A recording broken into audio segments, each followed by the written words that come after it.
Hello दोस्तों, आपका स्वागत है सक्सेस नोट्स क्लासेस में। आज अपना टॉपिक हो जाएगा मौर्य साम्राज्य, जिसमें मैं आपको अशोक के द्वारा जितने भी अभिलेख लिखाए गए हैं या खुदवाए गए हैं सब कुछ आपको बता दूंगा। एक भी क्वेश्चन बाहर नहीं जाने दूंगा। यदि आप हमारे चैनल में पहली बार आए हो तो चैनल को जरूर से जरूर सब्सक्राइब कर देना, क्योंकि मैं ऐसा कंटेंट लाता रहता हूँ। अब चलते अपने क्लास की ओर। हेलो दोस्तों, आज का टॉपिक हो जाएगा मौर्य साम्राज्य। ये अपने सीरीज का तीसरा वीडियो है, जिसमें अपन 20 पॉइंट पर बात कर रहे थे। मैंने आपको 5 पॉइंट तक अच्छी तरह से आपको समझा दिया है। आज मैं आपको 6 से लगा के 9 पॉइंट तक अच्छी तरह से आपको बता दूंगा। यदि कोई बच्चा हमारी पीडीएफ डाउनलोड करना चाह रहा है तो उसके साथ में मैं आपको मौर्य साम्राज्य के क्वेश्चन भी साथ में दे दूंगा, जिससे वगैरह एक भी क्वेश्चन बाहर नहीं जाएगा। यदि आपको पीडीएफ चाहिए तब मैंने आपको लिंक दे दिया है, आप अच्छी तरह से डाउनलोड कर सकते हो। अगर बात करें मौर्य साम्राज्य की तो ये 20 पॉइंट के आधार पर आपसे क्वेश्चन पूछे जाते हैं, जो मैं आपको एक एक करके सारे पॉइंट कवर करता रहूंगा। आज चलते हैं अपने छठे पॉइंट की ओर। और आज का टॉपिक है अशोक के 14 वृहत शिलालेख, जो मैं आपको अच्छी तरह से आपको बता दूंगा। इससे पहले मैंने आपको चंद्रगुप्त, बिंदुसार और अशोक के बारे में सब कुछ आपको बता दिया था, और इसके बाद आपका क्वेश्चन यही बनता है अशोक के 14 शिलालेख, उसके बारे में सब कुछ देख लेते हैं। और इन शिलालेखों में अशोक की प्रशासन की जानकारी मिलती है, और इसे राज्य की 14 आज्ञा कहा गया है। यानी कि अशोक के द्वारा अपनी जनता को 14 आज्ञा दी गई थी, जिसे कहा जाता है चतुर्दशम शिलालेख कहा जाता है। वेरी इंपॉर्टेंट है, ये आपसे पूछा जाता है। और ये 14 आज्ञा हर लोग को माननी अनिवार्य थी साथियों। और यह अभिलेख 8 विभिन्न स्थान से प्राप्त हुआ था। यानी कि स्थान आपसे पूछा जाए तो 8 हो जाएंगे, और कुल 14 शिलालेख थे। अब अपन एक एक करके सारा कुछ देख लेते हैं। जहां से आपसे क्वेश्चन पूछा जाता है वही मैं लाता हूं।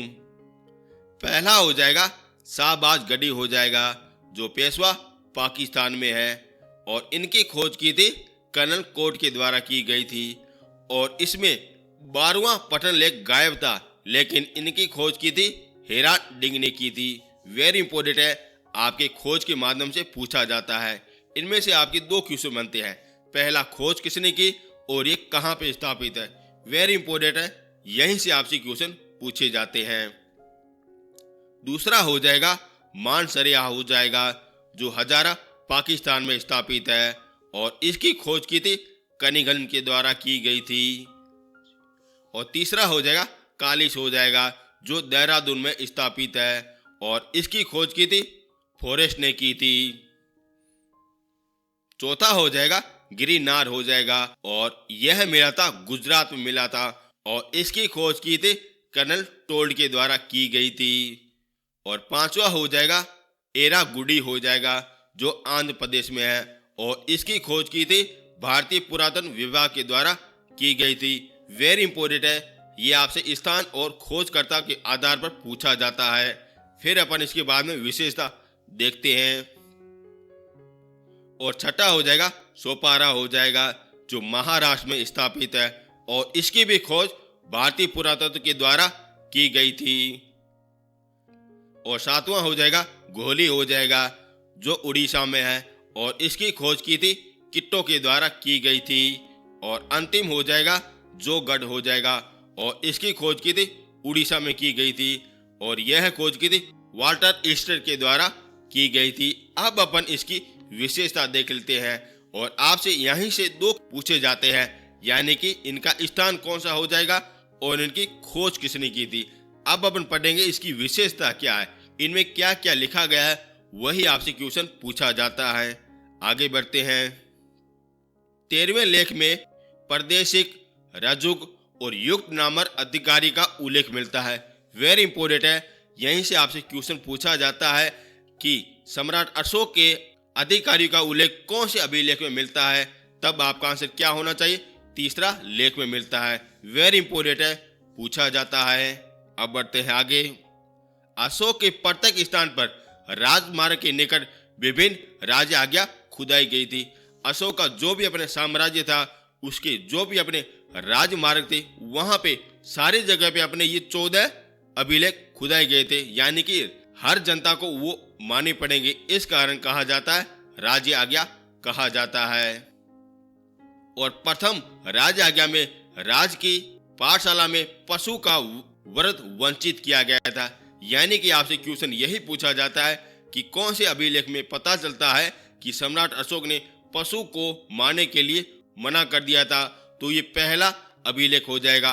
वेरी इंपॉर्टेंट है, ये आपसे क्वेश्चन पूछा जाता है और लेटेस्ट ही अभी तो आपसे पूछा ही गया था। अब बढ़ते हैं आगे। अब केवल 2 मोर और 1 सिंह मारा जाएगा और उसके बाद में ये परिवर्तन कर दिया था कि अब केवल 2 मोर और 1 सिंह ही मारा जाएगा। और 5वें राज आज्ञा में यह उल्लेख मिलता है कि राज्य अभिषेक के धर्म के प्रचार के लिए 13 वर्ष के पश्चात धर्म यात्रा निकाली जाएगी।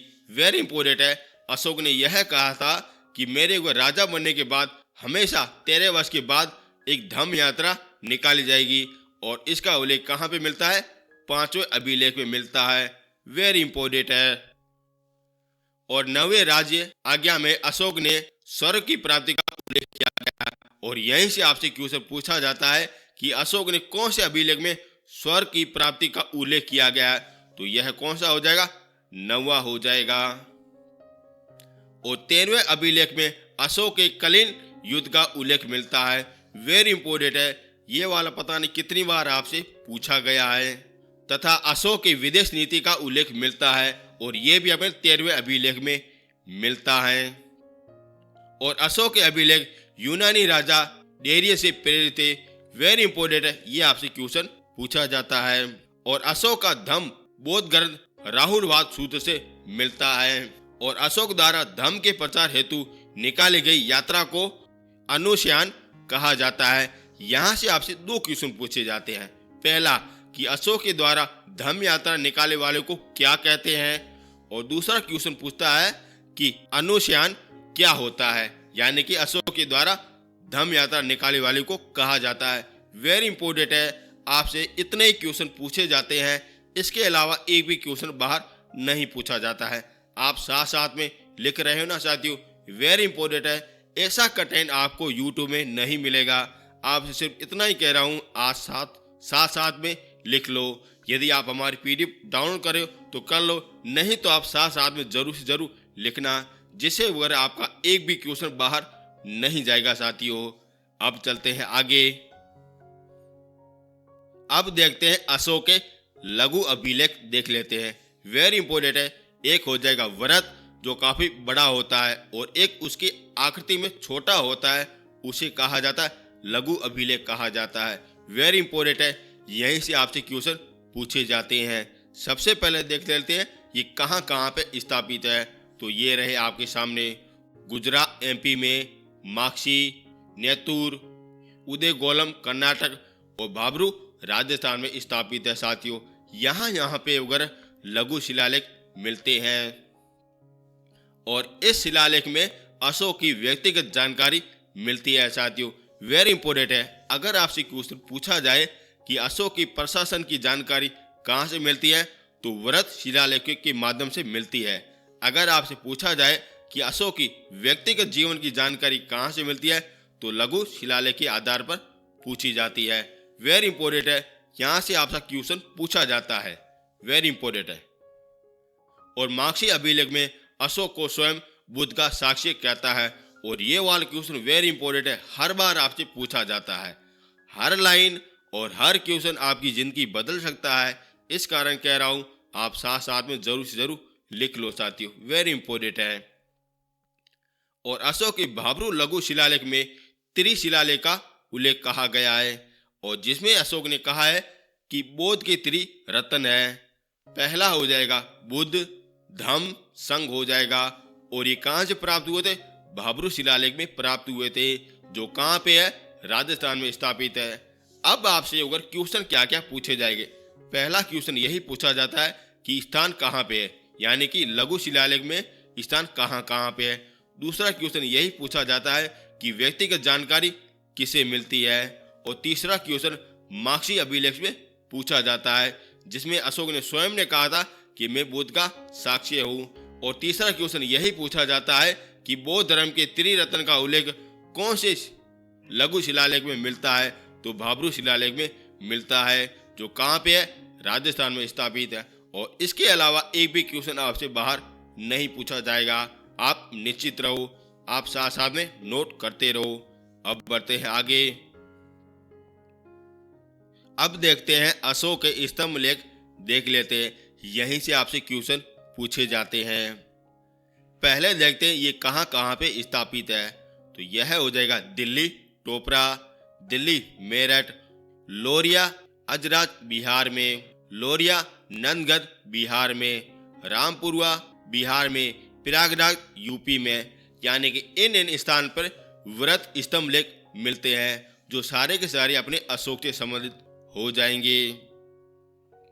और अशोक के लघु अभिलेख साक्षी और सारनाथ हो जाएंगे। और यहीं से आपसे क्वेश्चन पूछा जाता है। और अशोक के व्रत शिलालेखों के अलावा स्तंभ भी खुदाए गए थे, और यह 6 स्थान से प्राप्त किए गए थे तथा प्रत्येक पर 7 घोषणाएं की गई थी। दिल्ली टोपरा अभिलेख को फिरोज तुगलक ने अपनी राजधानी कोटला में लाया था तथा वहां पे स्थापित किया गया था। अब आपसे क्वेश्चन यही पूछा जाता है कि टोपरा अभिलेख को दिल्ली कौन शासक लाया था। तब आपका आंसर क्या होना चाहिए, फिरोज तुगलक होना चाहिए साथियों। वेरी इंपॉर्टेंट है। अब आपका क्वेश्चन राजा के आधार पर पूछा जाता है। फिरोज तुगलक ने मेरठ अभिलेख को दिल्ली में लाया था, और यहीं से आपसे क्वेश्चन राजा के आधार पर पूछा जाता है। और विरगराज चतुर का लेख दिल्ली टोपरा स्तंभ में खुदाया गया था। वेरी इंपॉर्टेंट है। विरगराज चतुर ये अपने चौहान शासक से संबंधित हो जाएंगे, और जिसका लेख दिल्ली टोपरा में मिलता है। और इलाहाबाद स्तंभ लेख को रानी का लेख कहा जाता है। वेरी इंपॉर्टेंट है। अब आपसे क्वेश्चन यही पूछा जाता है कि अशोक के कौन से स्तंभ को रानी का लेख कहा जाता है। तब आपका आंसर क्या होना चाहिए, इलाहाबाद के स्तंभ लेख को कहा जाता है। और ये मूल रूप से कौन सा विषय संबंधित है साथियों। वेरी इंपॉर्टेंट है, पूछा जाता है। और इस अभिलेख पर समुद्रगुप्त की संधि और हरिसेन की प्रयागराज प्रसिद्धि लिखी गई है, तथा जहांगीर ने भी इस पर अपना लेख खुदवाया था। वेरी इंपॉर्टेंट है। अब आपसे क्वेश्चन यही पूछा जाता है कि जहांगीर ने कौन से अभिलेख में अपना लेख खुदवाया था। तब आपका आंसर क्या होना चाहिए, इलाहाबाद प्रसिद्धि होना चाहिए। और उसको क्या कहा जाता है, रानी का लेख कहा जाता है। वेरी इंपॉर्टेंट है। हर लाइन और हर क्वेश्चन आपकी जिंदगी बदल सकता है और अपना सपना साकार कर सकता है। अब बढ़ते हैं आगे। लोरिया नंदगढ़ स्तंभ में मयूर की आकृति मिलती है। वेरी इंपॉर्टेंट है, ये आपसे क्वेश्चन पूछा जाता है। लोरिया नंदगढ़ स्तंभ में बिहार के चंपारण जिले में स्थापित है। लोरिया अजराज यह बिहार के गया जिले में स्थापित है। रामपुरवा ये बिहार के राजा जिले में स्थापित है। यहाँ से आपसे वगैरह स्थान और विशेषता के आधार पर क्वेश्चन पूछा जाता है। और अशोक के राज्याभिषेक के 10 वर्ष पूर्ण होने के बाद में ये गया की यात्रा करता है। वेरी इंपॉर्टेंट है, क्वेश्चन पूछा जाता है। और अशोक के 20 वर्ष पूरे होने के कारण लुम्बिनी की यात्रा करता है। वेरी इंपॉर्टेंट है। अगर आपसे पूछा जाए कि 10 वर्ष पूर्ण होने के बाद ये कहाँ की यात्रा करता है, तो गया की यात्रा करता है। और 20 वर्ष पूरा होने के बाद ये लुम्बिनी की यात्रा करता है, जो अपने महात्मा बुद्ध से संबंधित हो जाएगा। रूमदई अभिलेख में यह लिखा गया है कि अशोक के द्वारा बलि को समाप्त कर दिया था, यानी कि किसी प्रकार की कोई बलि नहीं दी जाएगी तथा जनता के ऊपर 1/8 कर वसूला जाएगा। और ये कहाँ पे उल्लेख मिलता है, रूमदई अभिलेख में मिलता है। वेरी इंपॉर्टेंट है, आपसे पूछा जाता है। सारनाथ लघु स्तंभ में भारत का राष्ट्रीय चिन्ह लिया गया है जिसमें 4 सिंह हो जाएंगे। और शाहनाग स्तंभ लेख 4 सिंहों के नीचे दाना चुगते हुए हंस की आकृति मिलती है। और शाहनाग स्तंभ लेख में 4 सिंह के नीचे 4 पशु मिलते हैं। पहला हो जाएगा हाथी, दूसरा हो जाएगा घोड़ा, तीसरा हो जाएगा विषम हो जाएगा और चौथा हो जाएगा सिंह की आकृति मिलती है। वेरी इंपॉर्टेंट है, यहीं से आपसे क्वेश्चन पूछे जाते हैं। एक भी क्वेश्चन बाहर नहीं जाएगा। आप इसको याद अच्छी तरह से कर लो या रट लो, किसी प्रकार से आपको याद होना चाहिए। एक भी क्वेश्चन बाहर नहीं जाएगा। अब चलते हैं आगे। अब देखते हैं अशोक के गुहा लेख देख लेते हैं और यहाँ से आपसे क्वेश्चन क्या क्या पूछा जाता है वो मैं आपको बता दूंगा। अशोक के बिहार में स्थापित बरबरा पहाड़ी पर आजीवन संप्रदाय के लिए सुदामा, करण, चोपड़ा और विश्व झोपड़ी की गुफाएं का निर्माण करवाया था। और यहीं से आपसे क्वेश्चन पूछा जाता है साथियों, कौन सी गुफा का निर्माण कहाँ पे करवाया था। यहीं से आपसे 2 ही क्वेश्चन पूछे जाते हैं साथियों। वेरी इंपॉर्टेंट है, नोट कर सकते हो। और अशोक के पोते दशरथ के द्वारा बिहार में स्थापित नागार्जुन पहाड़ी में आजीवन संप्रदाय के लिए निम्न गुफाएं का निर्माण करवाया था। यह हो जाएगी गोपी, लोमसी, वर्थिका हो जाएगी और ये अपनी गुफाएं हो जाएगी। और इसका निर्माण कराया था दशरथ ने कराया था। और यहीं से आपसे क्वेश्चन पूछे जाते हैं। इसके अलावा एक भी क्वेश्चन बाहर नहीं जाएगा। अगर बात की जाए गुहा लेख में तो आपसे गुफा के आधार पर क्वेश्चन पूछा जाता है। वेरी इंपॉर्टेंट है, आप साथ साथ में नोट कर सकते हो। और इसी के साथ ये वाला वीडियो पूरा हो गया। कल मैं आपको प्रशासन के बारे में सब कुछ बता दूंगा। यदि आपको मेरा कंटेंट अच्छा लग रहा है तो चैनल को जरूर से जरूर सब्सक्राइब कर देना और प्लीज 10 लोगों के साथ जरूर से जरूर शेयर कर देना। अब मिलते हैं नेक्स्ट वीडियो में। Thank you so much.